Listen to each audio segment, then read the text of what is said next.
السلام عليكم ورحمة الله وبركاته. ازيكم يا حبايبي؟ عاملين ايه؟ تعالوا النهارده نعمل خلطة جبارة للفراخ المشوية. اول حاجة عندي هنا معلقتين زبادي. تعالوا نشوف بقى مع بعض البهارات. عندي بابريكا، بهارات فراخ، فلفل اسود، جنزبيل، عندي كمون.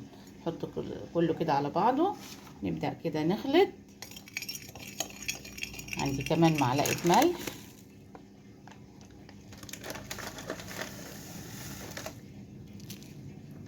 تعالوا بقى كده عندي بقى بصلاية كده صغيرة هنبدأ نبشرها مع بعض.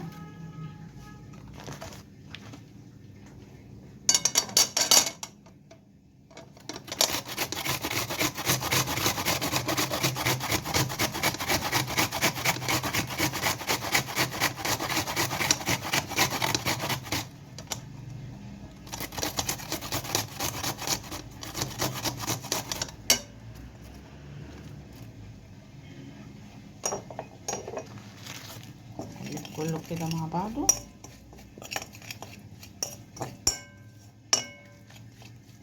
عندي خل، معلقتين خل كبار.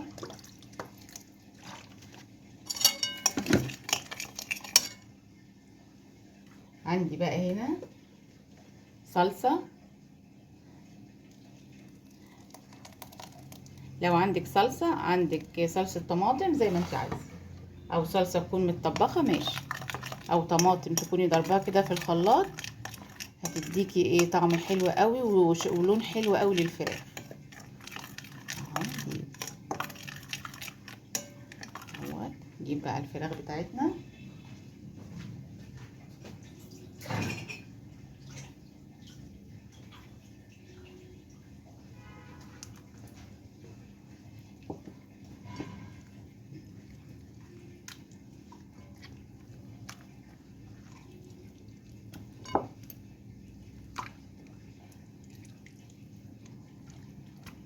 هسيبها بقى كده في التتبيله الحلوه ديت ادي ساعه كده. لو انت بتشتغلي ممكن تعمليها الصبح كده او من بالليل.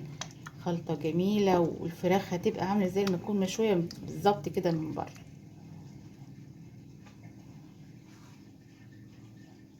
دي بقى شوايه من اللي هي بتتفتح كده وتتقفل، بحطها كده على نار البوتاجاز لو انت ما عندكيش، في صينيه كده ودخليها الفرن وهتبقى زي المشويه بالظبط.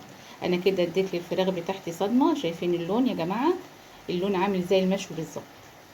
اديت كده صدمه من فوق ومن تحت. حطيت كوبايه ميه وهعلق النار واقفل عليها واسيب الفراخ كده تستوي. لا كده كبسه بتتقفل بيها وبتتفتح.